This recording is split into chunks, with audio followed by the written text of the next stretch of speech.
So good morning from Ayodhya. এখন আমরা এখান থেকে বেরোবো। তার আগে কিছু আমাদের জিনিস আছে, যেটা হলো এখানে টিফিন করব। তো টিফিন করার জন্য বাড়ি থেকে নিয়ে এসেছিলাম মুড়ি, শসা, এ সমস্ত কিছু চানাচুর। তো সেগুলোই এখন মাখানো চলছে। সেগুলো মাখিয়ে টাকিয়ে এখানে খাওয়া দাওয়া করবো। খাওয়া দাওয়া করে স্নান করবো। 11টার সময় এখান থেকে স্টার্ট দেবো। তো এখন বাজে হচ্ছে 10:30।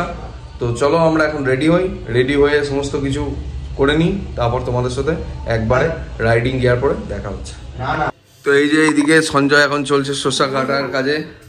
আর প্রত্যেকটা গ্রুপে একজন থাকে যে এরকম সবসময় ফোন কলে ব্যস্ত থাকে। অ্যাকচুয়ালি ওর গার্লফ্রেন্ড এরকমই টক্সিক, সেই জন্যই ও এরকম ফোন কলে ব্যস্ত। আর এখানে সানু আর আমি দুজন মিলে শুধু বাস খেতে ব্যস্ত। তো আমাদের এখন খাওয়া দাওয়ার প্রস্তুতি চলছে। এ মুড়ি, চিড়ে, চানাচুর সমস্ত কিছু আছে। বাকি কিছু জাজ করো না, কারণ রুমের অবস্থা একবার দেখে নাও, জাস্ট একবার এরকম করে দেখে নাও। মানে এরকম হয় ব্যাচেলারদের 4 জন এলে। তো চলো, যাই হোক, তোমাদের সাথে দেখা হচ্ছে একবারে রাইডিং গিয়ারে। Now we are all set, ready হয়ে গেছি, ব্যাগ ফ্যাগ সব রেডি হয়ে গেছে। এরপর এখান থেকে বেরোচ্ছি। তো এখন যাচ্ছি হচ্ছে বেনারস আমাদের হচ্ছে অযোধ্যা থেকে প্রায় 224 থেকে 40 কিলোমিটারের মাঝামাঝি একটা ডিস্টেন্স, কারণ দুটো রুট আছে। তো আমরা অন পয়েন্ট ডেস্টিনেশনে দেখবো যে কোনটাতে জ্যাম কম লাগছে বা কোনটাতে সময় আমাদের কম লাগবে, সেই অনুযায়ী আমরা রুট চুজ করব। তো চলো এখন বেরোয় এখান থেকে, ব্যাগগুলো বাঁধি, তারপর তোমাদের সঙ্গে জার্নি কন্টিনিউ করছি। চলো যাওয়া যাক। তো final good bye from Ayodhya. জয় শ্রীরাম। আমরা এখন বেরোচ্ছি অযোধ্যা থেকে। তো অযোধ্যা থেকে বেরোচ্ছি, এখন যাচ্ছি the land of god, the land of মহাশিবা। তো বানারস, তোমরা সকলেই টাইটেল থাম্বনেল সকলে সব কিছু দেখে নিয়েছো, বুঝতে পেরে গেছো। চলো এখন তোমরা জার্নি এনজয় করো। আর এই হচ্ছে তোমার যে রাস্তাটা, সেই রাস্তাটা দিয়ে হচ্ছে ভেতরে যাওয়ার জায়গা রামরাজ মন্দিরে। আর এখানে হচ্ছে আমরা ছিলাম। তো যাই হোক, চলো বেরোই এখান থেকে, তারপর তোমাদের সঙ্গে জার্নি কন্টিনিউ করছি। তো চলো, প্রভু শ্রীরামকে গুড বাই। এখন যাচ্ছি the land of god, the land of Shiva, Banaras. তো সঞ্জয় রেডি? একদম রেডি। সঞ্জয় চেপে গেছে, আমিও চেপে গেছি, সমস্ত কিছু সেফ, অল সেফ। আর ওই যে সামনে দেখতে পাচ্ছ, আজকেও ভিড়টা ভালোই রয়েছে। এদিকে তোমার হচ্ছে রাম মন্দির, ওই সামনে তোমার আর এখানে ছিল আমাদের রুটে। চলো এখন বেরোচ্ছি এখান থেকে, রাম মন্দির অযোধ্যা থেকে। তো এতটা গাড়ি চালিয়ে কিছু নাট খুলে গেছিল, সেগুলো ঠিক করছি। চেন ঠিক আছে, আর চেনটাও টাইট করানো ছিল, তো সেটাও দেখে নিলাম। তো দাঁড়িয়েছিলাম এই একটা দোকানে, এই রাস্তায় যাওয়ার পথে গোরখপুরে। তো চলো এখন এখান থেকে বেরোবো। এখন আপাতত সমস্ত কিছু রেডি হয়ে গেছে। দুটো নাট খুলে গেছিলো, সেগুলো লাগালাম। আর এই হ্যান্ডেলের এইটা নষ্ট হয়ে গেছিলো, সেটাও ঠিক করলাম। চলো যাওয়া যাক আবার রাস্তার উদ্দেশ্যে। তো মোটামুটি আমরা এসছি 60 কিলোমিটার। তো এখানে এসছিলাম এই বাইকের এই দোকানটায়। সানুর হেলমেটের কাঁচ ভেঙে গেছিলো, তো ওটা ঠিক করা হলো। তো এরপর এখানে একটা ব্যাগ দেখা হচ্ছে, বা এমন একটা ব্যাগ দেখা হচ্ছে থলি টাইপের, যেটাতে লেগে কিছু জিনিসপত্র বাঁধা যাতে যায়, সেটারই ট্রাই করা হচ্ছে, যে দেখা যাক এখানে কোথায় ব্যাগ পাই। তো সুদীপ গেছে খুঁজতে, আর আমরা দাঁড়িয়ে আছি এখানে, বাইকগুলো সব ঠিক করছি। তো 60 কিলোমিটার হয়ে গেছে আমাদের, আর পড়ে আছে মাত্র 150 থেকে 200 কিলোমিটার, মানে 160 মতো বাকি আছে। তো ওই 160টা মেরে দিলে আমরা বেনারস পৌঁছে যাবো, দ্য ল্যান্ড অফ মহাশিবা। আমি বারবার গড অফ বলে দিচ্ছি, কারণ মহাকাল তো সেই জন্য গড অফ বলে ফেলছি। যাই হোক, দ্য ল্যান্ড অফ মহাশিবা, বানারস। তো রাস্তার মধ্যে এই যে রুটটা আমরা চুজ করেছি, এটা বাইকের জন্য ঠিক হলেও 4 চাকার জন্য একদমই ঠিক নয়, কারণ কিছুটা যেতে যেতেই একটা করে বাজার পড়ে যাচ্ছে। তো এরপর আসছে সেই ফেমাস স্পট, যেটা আমরা অনেক সিরিজে দেখেছি, জৌনপুর, ইউপির জৌনপুর। ঠিক আছে, তো যারা রিসেন্ট মির্জাপুর দেখেছো, সেই মির্জাপুরে দেখবে জৌনপুর বলে একটা এলাকা উল্লেখ ছিল, সেই জৌনপুরই হচ্ছে এই সামনে। তো আমরা ওই জৌনপুরের ওপর দিয়েই যাবো।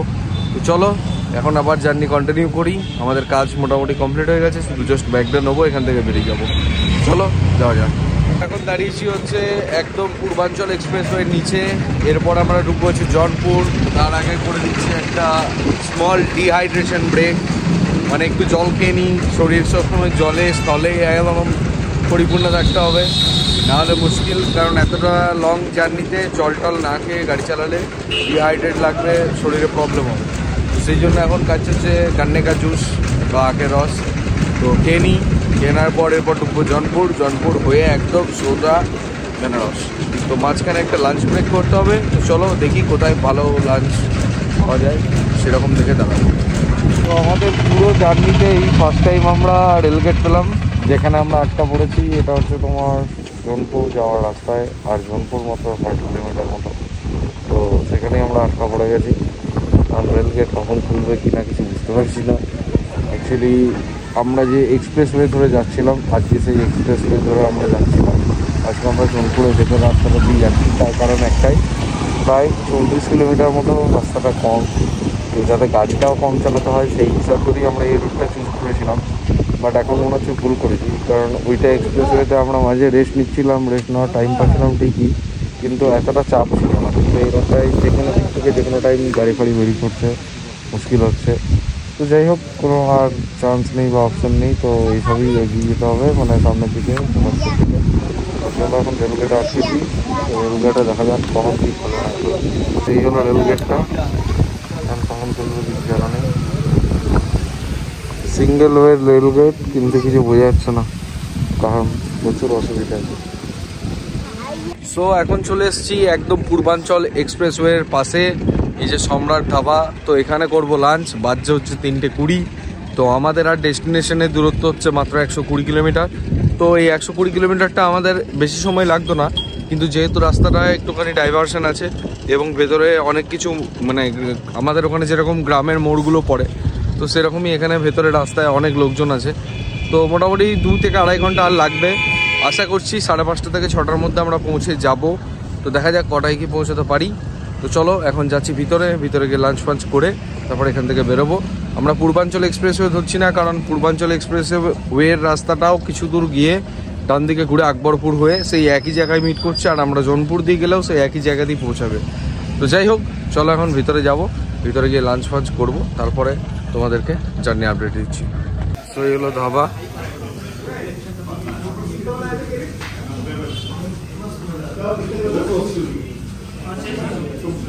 এখানে এখনো আমাদের খাবার আসেনি। দীপু, তাহলে তুই এতক্ষণ ধরে বসে কি করলি?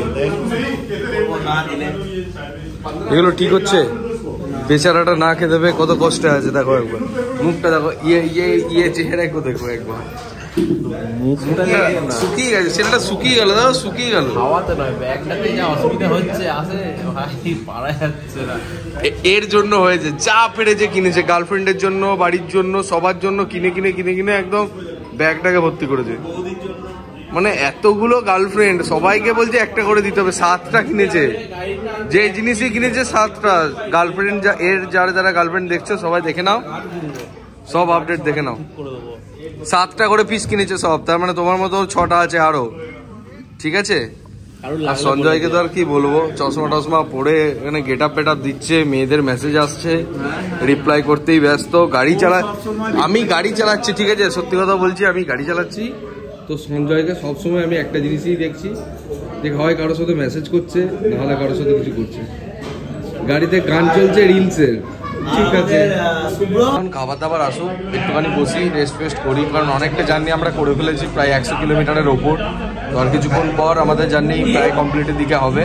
জনপুর বেরোলে ভাববো ঢুকে গেছি বারাণসী, কারণ জনপুর থেকে বারাণসী ডিস্টেন্সটা অনেকটা কম, প্রায় 60 কিলোমিটারের মতো। তো যাই হোক, চলো এখন এখানে খাবার দাবারটা এনজয় করি, আসুক খাবার। তো দেখা হচ্ছে তোমাদের সাথে। সো এখন হচ্ছে লাঞ্চের টাইম। তো লাঞ্চে এসছে রুটি, ভাত, ডাল, পনিরের সবজি, আর হচ্ছে এটা কপির সবজি। তো চলো, এই হচ্ছে লাঞ্চ। সব জায়গাতেই ভেজ, তো এখানেও ভেজ। তো ভেজ টেজ খাইয়ে একদম শরীর মন ফ্রেশ করে আমরা যাই বেনারস। তো চলো খাওয়া দাওয়াটা করে নিই। খাওয়া দাওয়া ডান, এখন আমরা বেরোচ্ছি। বাজে 4:30, জানি না কখন পৌঁছাবো, তো একটু টাইম লেগে গেল, আধ ঘন্টার ওপর।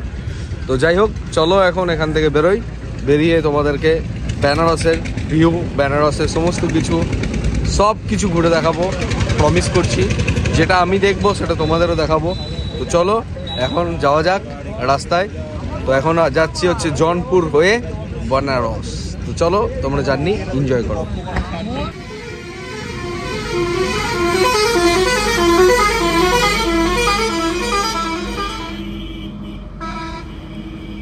দাঁড়িয়েছিলাম একটা ছোট্ট ব্রেকের জন্য, অনেকক্ষণ গাড়ি চালানোর পরে।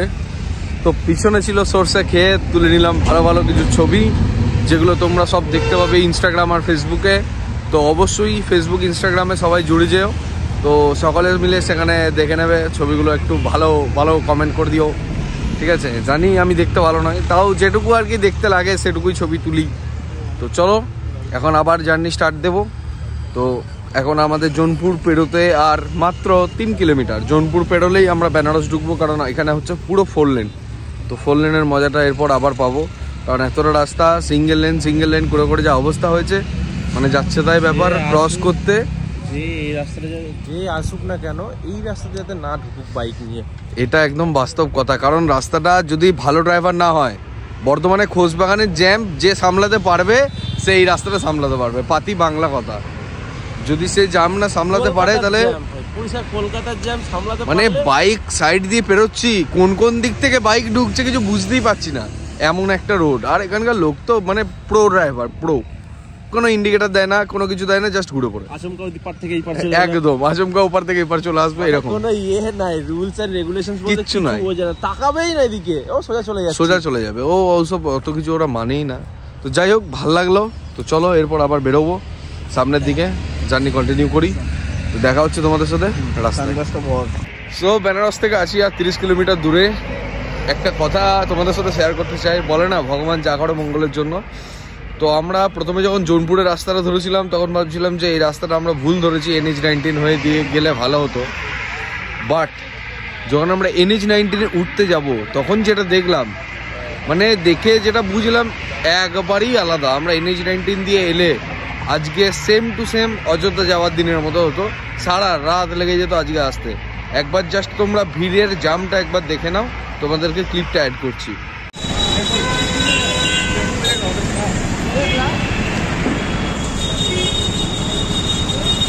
সো যাই হোক, এইটা থেকে বুঝলাম যে যাই হোক স্লো গেলেও একটা ঠিকঠাক রাস্তায় ভগবান নিয়ে যাচ্ছে। তো কোনো ব্যাপার না, আমরা আর কিছুটা দূরে আছি বেনারস থেকে, কিছুক্ষণ পর বেনারস ঢুকে হোটেল নেব। তো এখন দাঁড়িয়েছি একটা চায়ে ব্রেকে, এই যে এই হোটেলে। তো এই হোটেলে দুটো জিনিস খাওয়ার দেখার, এখানে আর জিনিস ট্রাই করার ইচ্ছা আছে। প্রথম হচ্ছে টমেটোর চাট, আর দ্বিতীয় হচ্ছে পালক পকোড়া। তো এই দুটো জিনিস খাবো একটু, তারপর আবার এখান থেকে বেরোবো, কারণ সন্ধ্যাবেলা একটু স্ন্যাক্স টাইপের কিছু হলে খুব ভালো লাগে। তো বেনারস যাচ্ছি, অনেক কিছু পাওয়া যায়, অনেক চাট পাওয়া যায়, অনেক মশলা পাওয়া যায়, সব কিছু ট্রাই করবো, তোমাদের সঙ্গে সব কিছু শেয়ার করবো। শুধু জাস্ট ভিডিওটার সঙ্গে থাকো, প্রত্যেকটা পার্ট তোমাদের ভালো লাগবে, প্রত্যেকটা জিনিস তোমাদের জানতে ভালো লাগবে। তো কোনো অসুবিধা নেই, চলো এখন এগুলো ট্রাই করি।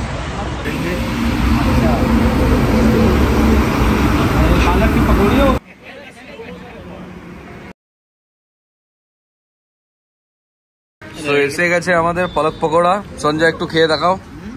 পালক পকোড়া, ধনেপাতার চাটনি, আহা, আর সঙ্গে হচ্ছে সেই চা।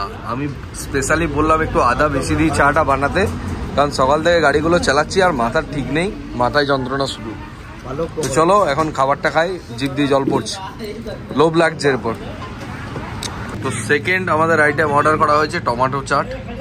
তো টমেটো চাটটা তো দেখেই লোভনীয় লাগছে, ফার্স্ট টাইম খাচ্ছি, জানি না কেমন খেতে হয়। কিন্তু এখানে একটা অখাদ্য জিনিস দিয়ে দিয়েছে, যেটা হচ্ছে মূলো। সেটার জন্য যদি টেস্ট খারাপ হয় তাহলে এই মূলোর আমরা বীজ মারবো, ঠিক আছে? আমাদের এটা যদি পেঁয়াজ দিত আমাদের কোনো অসুবিধা ছিল না, মূলো এই গন্ধটাই মানে একদম বেকার, ছি ছি ছি ছি। যাই হোক, তো চলো এখন এটা টেস্ট করি আগে, কেমন খেতে দেখি, তারপর দেখছি। সো এখন একটু মূলো ছাড়া খেয়ে ট্রাই করে দেখি কেমন খেতে।